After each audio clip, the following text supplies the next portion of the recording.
పేరు స్వరాజ్యలక్ష్మి. నేను వృత్తిపరంగా మరమరాలు లక్ష్మి వృత్తిపరంగా మరమరాలు తయారు చేసుకున్నా. 5 years నుంచి తయారు చేసుకున్నా. గత 2 సంవత్సరాల ముందు తను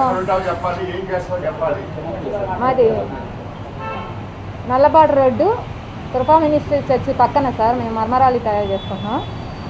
గత 5 years నుంచి చేసుకుంటున్నాం. 2 years ముందు ఒక అతను మా షాప్కి వస్తా ఉండేవాడు. అలా 4 days వచ్చేసి తర్వాత ఆగిపోయాడు. తర్వాత దొంగతనం జరిగింది సార్. దొంగతనం జరిగిన తర్వాత మళ్ళీ వచ్చాడు వారం తర్వాత. వచ్చేసి నాకు ఏం దొంగతనం జరిగిందంట కదా మీ కోర్టులో ఏమన్నా తెలిసిందా, కంప్లైంట్ ఇచ్చారా అని అడిగారు. చూస్తున్నారు మా వారు కంప్లైంట్ ఇచ్చారు అని చెప్పాను. ఇంకా మళ్ళీ కూడా ఆ మంత్ తర్వాత ఇంకో మంత్లోనే జరిగింది. మళ్ళీ కూడా అలాగే వచ్చి అడిగాడు.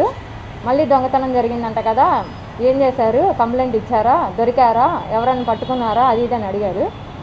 లేదు చూస్తున్నారు, మా వారు వెళ్తున్నారు వస్తున్నారు అని చెప్పాను. చేతగాని వాళ్ళే ఏం తెలియదులే, నేను చెప్తా వైసీపీ నాయకుడిని నేను, మద్దాలగిరి తెలుసు, అప్పిరెడ్డి గారు తెలుసు నాకు, నేను చూసుకుంటాను, వాట్సాప్ నెంబర్ ఇచ్చి ఆ ఫోటోలు పెట్టండి అని చెప్పి అడిగారు. అడిగితే నేను సరే చూస్తారేమో అని చెప్పేసి సాయం చేస్తారేమో అని చెప్పి వాట్సాప్లో ఫోటోలు పెట్టాను.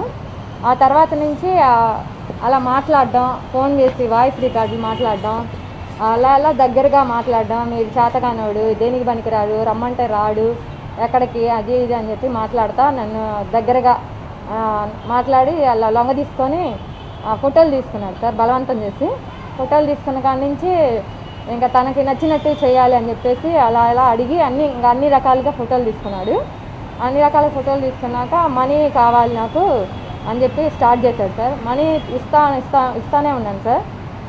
సరే అని చెప్పేసి చూస్తారేమో కనిపెడతారేమో అని అలా మనీ అడగంగా తను ఉండకూడదు ఇంకా మన ఇద్దరి మధ్యలో అని చెప్పేసి తన మీద హెరాస్ చేయడం, నేను మనీ తక్కువ అవుతుంది, నా వల్ల కావట్లేదు, నేను అప్పుల పాలు అవుతున్నాను అని చెప్పి అన్నా కానీ లేదు మాకు మనీ కావాల్సిందే అని చెప్పి బలవంతం చేశాడు.